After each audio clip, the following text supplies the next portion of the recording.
Is becoming a leasing agent in 2025 worth it? We're going to answer that question in today's video and more. So hit that like button and let's get straight into it. Welcome prospects. My name is Kevin Tribble. I'm a leasing agent out here in Southern California. I work in luxury apartment homes, and I mean real deal luxury. I know a lot of places like to say it's luxury, but they're not really luxury. But welcome to the first video on this channel, and welcome to this channel in general. My thought process in creating this channel is I wanted to document my journey throughout property management. I have almost 2 years of experience now. I used to work for a different property management company before the one I work for now. I started out as a leasing agent. 6 months in, I got promoted to an assistant community manager, and the boomsy, we switched companies and now we are back as a leasing agent. But hopefully you guys stay tuned for the journey. I know there's other people like me out there, other property management fellow, but is becoming a leasing agent in 2025 worth it? We're about to answer that in today's video, but the short answer for you is yes. And there are a bunch of factors that you should look at before becoming a leasing agent, or at least accepting a job at a specific property. These are some of the things that make being a leasing agent in 2025 worth it. I think it is worth it if you are good in sales and customer service. The property management company itself has a good commission scale or a pay scale. The property itself is a good product. The property has great traffic, and the property itself has a good staff. I'm going to break each one of these reasonings down. Again, there are other factors that determine whether it's worth it, but let's get straight into the video. Hit that like button, subscribe to the channel if you're new,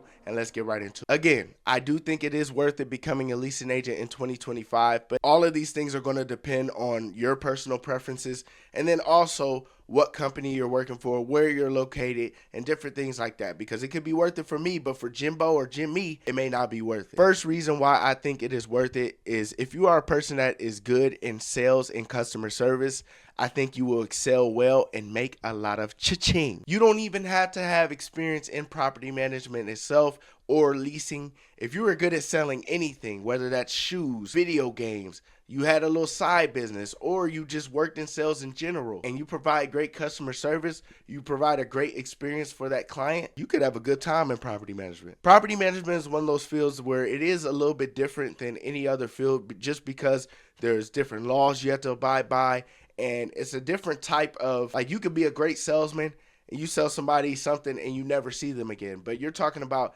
these people are returning customers. They're going to be living at your property for a year, two, and so on. But being a leasing agent could be worth it if you are good in sales and customer service and you want to master these skills. You can make a lot of money for yourself. You could even make more money than your managers, your community manager, all of them. The second reason on why I think becoming a leasing agent is worth it in 2025 is if the property management company itself has a good commission structure / pay structure. As a leasing agent, you do not just want to make an hourly rate. You want to be able to make commission on top, because that's really where your money is. Like an hourly rate, a nice hourly rate is great. Like the company I'm with now, the hourly rate they're paying me at, I think is very, very, very great. Now, when you're prospecting these certain companies, or maybe you have a couple offers on the table, you want to ask what the commission structure is like for their leases, because again, that's where your money is going to be at. A lot of property management companies, they may not pay as high hourly for a leasing agent, because of course they want your incentive to be to lease. So they want you to make most of your money in leasing. But again, you want to ask what the commission structure is like. Is it a percentage-based commission structure? Is it a flat rate commission structure? Do I get commission for renewals? You want to ask these type of questions, because again, this is going to be what you're going to be doing.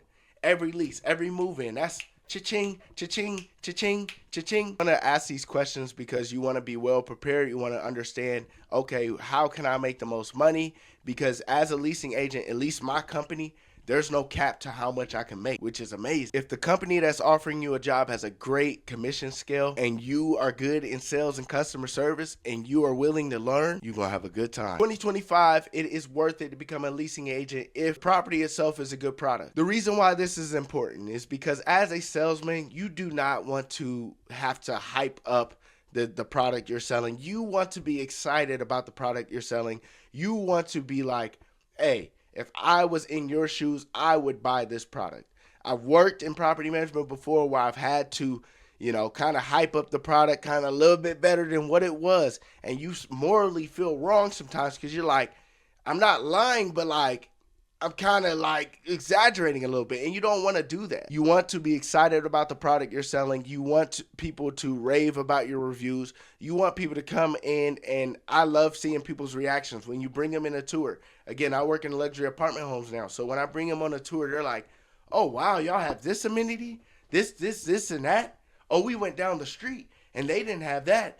Oh my gosh, this experience is great." You want your product, aka the property, to have that wow factor. Trust me, when your property is a good product, it's gonna show. It's gonna show in your tours, and it's gonna show in your moving. Being a leasing agent in 2025 is worth it if the property itself has good traffic. Now, the reason I say this is gonna all based on location, right? You see, everything that I'm saying is kind of adding up to one piece, right? You can be a great salesman, you could have great customer service, you could have a great commission scale for the company, but if the location of your property or your property is not getting too much traffic, then that's less money in your pocket. So when you're prospecting these companies or you have a job on the table, you want to make sure that this property is getting a lot of traffic. You want to ask questions like, hey, what is kind of the turnover rate for this apartment complex? Like, do you guys have a lot of move-ins, a lot of move-out, or do you have like long-standing people that just live here years upon years upon years? The first company I worked for, the first property I was at, it had a decent amount of traffic. It had about 575 units. It had a lot of buildings. It was in a place that could receive a lot of traffic. But this property had a lot of residents that would stay there for a very, very long time and wouldn't go anywhere else. So yes, there was money there to be made as far as leases,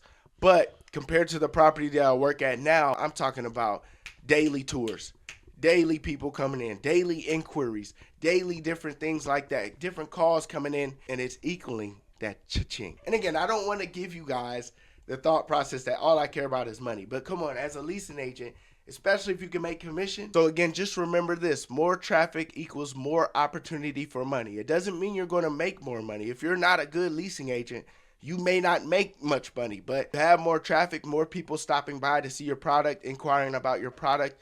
If you are good and you master those sales skills, we could be in business. Hey, what are you doing right there? Get out of here. I'm trying to tell these leasing agents how we can make more money. Becoming a leasing agent in 2025 is also worth it if the property has a great staff. And by staff, I mean everybody. I mean the community manager, the leasing manager, the assistant manager, the maintenance staff, your regional staff, all of your corporate staff. You want to make sure this property is backed by a great staff. And the reason being for that is, as a leasing agent, you want to be able to focus on leasing. Now, if I'm being honest, every company is different. Every place is different.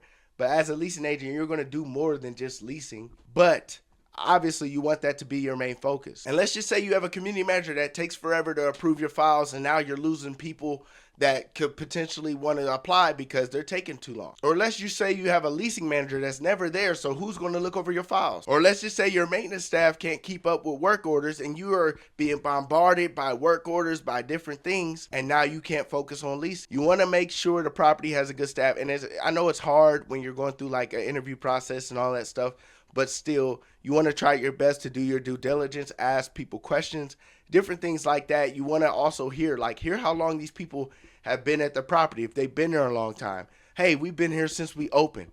Okay, cool. That means you've probably done a good job, hopefully. And again, as I stated earlier in this video, of course, there are other factors that determine whether this place is worth it or not, on whether becoming a leasing agent in 2025 is worth it or not. But I think these are good bases to look for if you are interested, or maybe you're looking at another property management company, because if you guys know, there's a lot of property management companies out there. So with that being said, this wraps up the first video. I got some plans for this channel. Maybe I'll take y'all to see my property too.